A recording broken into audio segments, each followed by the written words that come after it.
Trump raises tariffs on aluminum, steel imports in latest trade war salvo.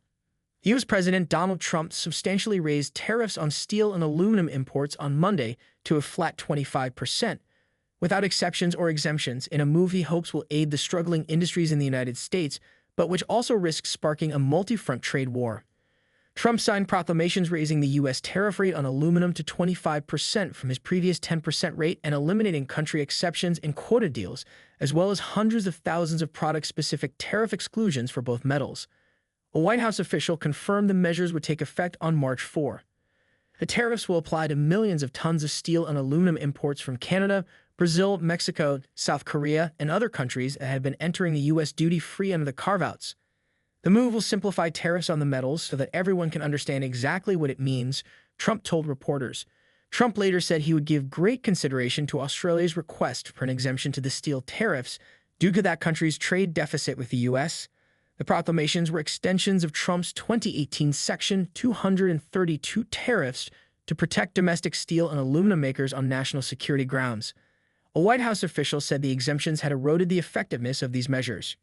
Trump also will impose a new North American standard requiring steel imports to be melted and poured and aluminum to be smelted and cast within the region to curb U.S. imports of minimally processed Chinese and Russian metals that circumvent other tariffs.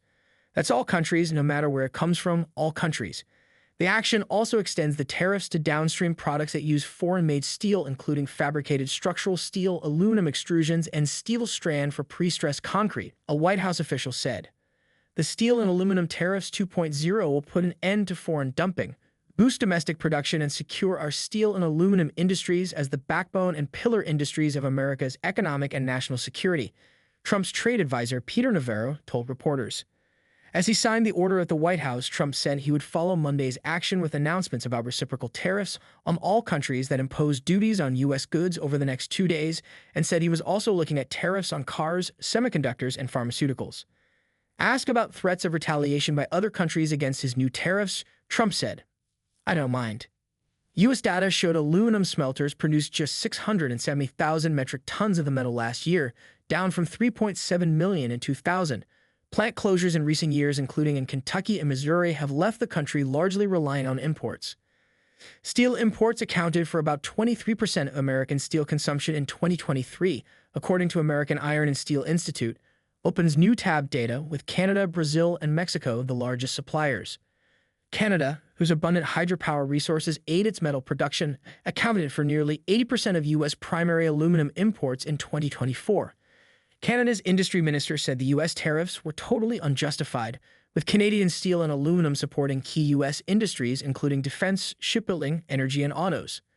This is making North America more competitive and secure, François-Philippe Champagne said in a statement.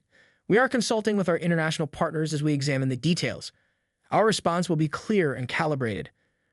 While China exports only tiny volumes of steel to the U.S., it is responsible for much of the world's excess steel capacity. According to the U.S., it says subsidized production in China forces other countries to export more and leads to transshipment of Chinese steel through other countries into the U.S. to avoid tariffs and other trade restrictions. Following losses in Asian and European steelmakers on Monday, shares of Chinese steelmakers dropped further on Tuesday, while shares in U.S. steel and aluminum makers jumped ahead of the proclamations. Cold War trade law. Trump first targeted steel and aluminum for tariffs in 2018 under a Cold War-era national security law. He later granted several countries exemptions, including Canada, Mexico, and Australia, and struck duty-free quota deals for Brazil, South Korea, and Argentina based on pre-tariff volumes. Trump's successor, former President Joe Biden, later negotiated duty-free quotas for Britain, Japan, and the EU. We applaud the president for instituting these 25% tariffs on steel imports and getting rid of exclusions, carve-outs, and quotas that are based on antiquated data, said Philip Bell, president of the Steel Manufacturers Association. These were based on 2015 to 2017 import levels that no longer reflect current market dynamics, Bell said.